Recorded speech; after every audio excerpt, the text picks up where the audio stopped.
Hi, this is Jack Stanley, and I wanted to talk about the Declaration of Independence and also about some of the amazing parts of the American Revolution.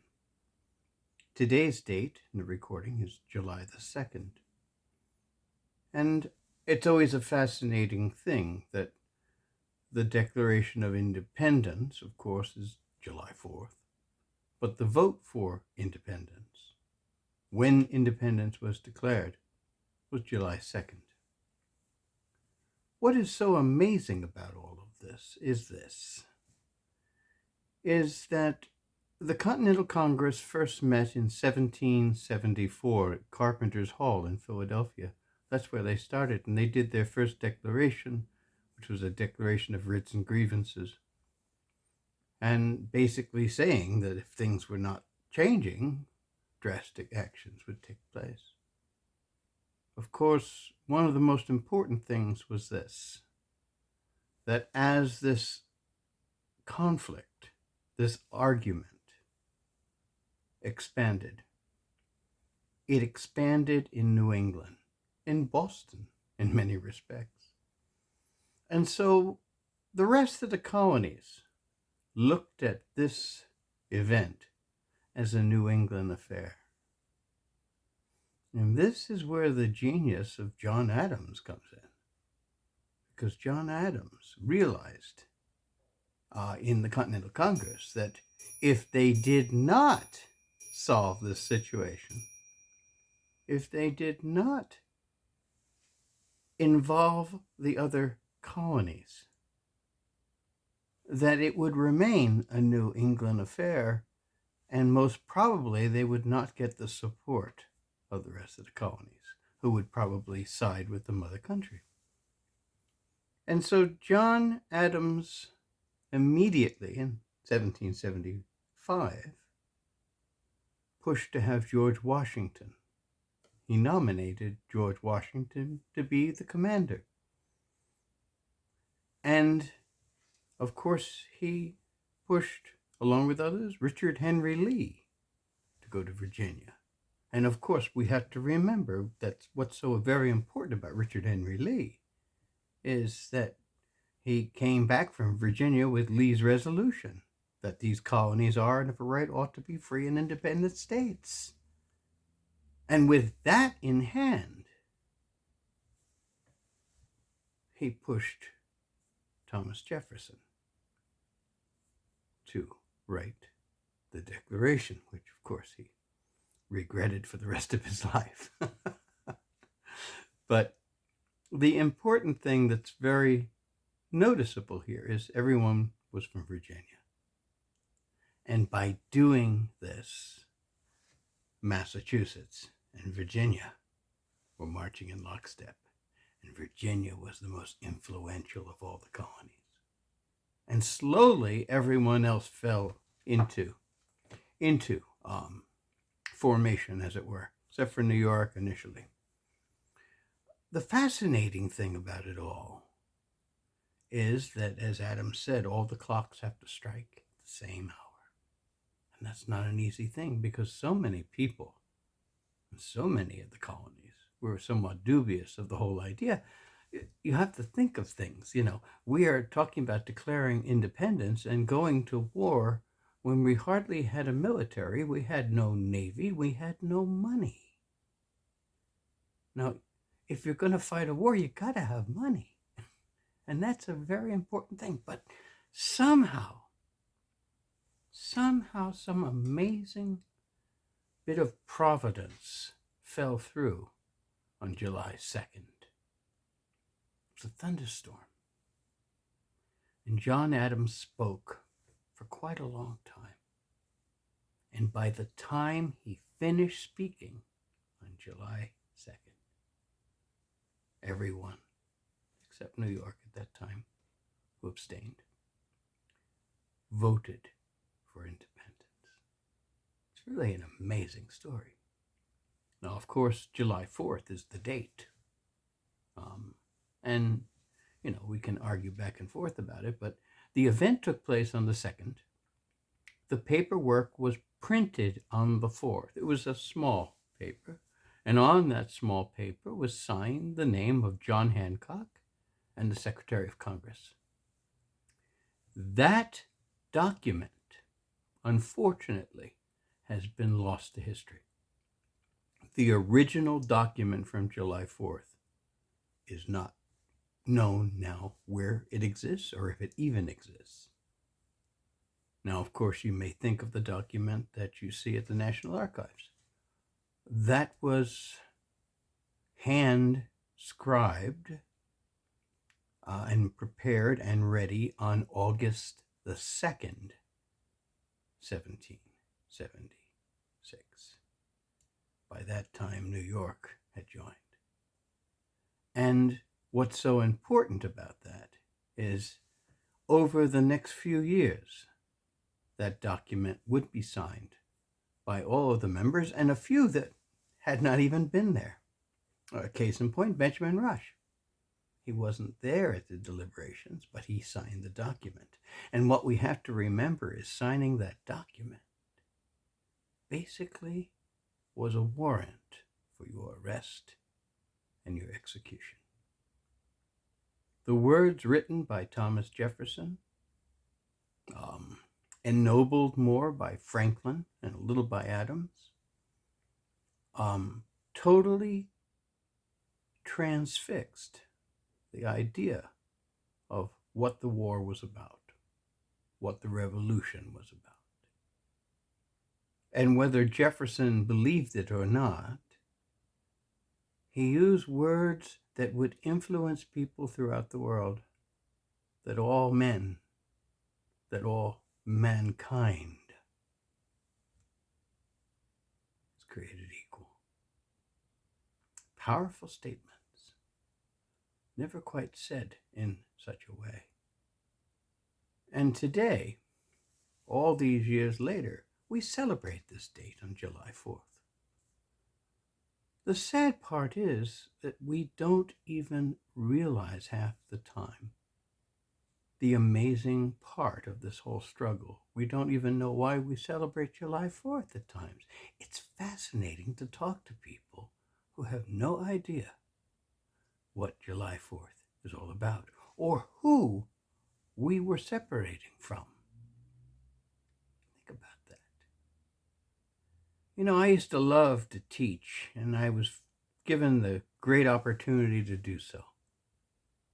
And I loved to sit there and talk to my kids, and I used to tell them that history is the most important thing you can deal with because it teaches you about life. It teaches you about people. It isn't all about dates. It's about how people reacted to each other, how they fixed situations, how they messed them up, how stupid they were at times, and how incredibly brilliant they were. That's very, very important. And that's what's so important about the Declaration of Independence and why we celebrate July 4th. Because we didn't really have a snowball's chance in hell of having it be a success, if you think about it. Hardly an army, no navy, no money. Of course, John Adams went over to Europe. Benjamin Franklin went to Europe. And of course, Adams got money, a big loan from the Netherlands. Franklin was working with the French. And within a few years, the United States of America was recognized by the Netherlands and by France. And how we finally got to the end of the Revolutionary War and survived is the incredible part. You have to remember, the Revolutionary War was not a war we needed to win. It was a war we needed to survive. That's so vitally important. And there are so many times it just shouldn't have happened. Take a look what happened in New York. George Washington and his troops were thoroughly devastated by the British, defeated in the Battle of Long Island. In fact, there was no reason for Washington's army to survive except for a freak of nature. They were stuck in Brooklyn. They had to get across the East River. And so they did it in the dark of night. And it was very difficult. The wind was blowing the wrong direction, so the British couldn't bring their warships up the East River.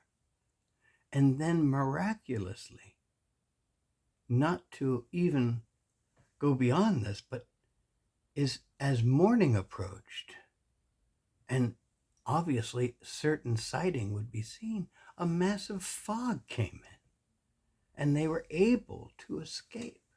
And by the time the fog lifted, the British had no idea where Washington and his troops had been. There was no reason for that to be a success. It was like a Dunkirk, you might even say, of the American Revolution. And of course, Washington and his troops slowly escaped. And they were able to fight skirmishes because Washington eventually realized, he didn't realize it right away, but he eventually realized that what he needed to do is to basically fight skirmishes. Somewhat guerrilla actions to a degree, because the British were the powerful army. You got to remember, the British had like 32,000 troops in New York.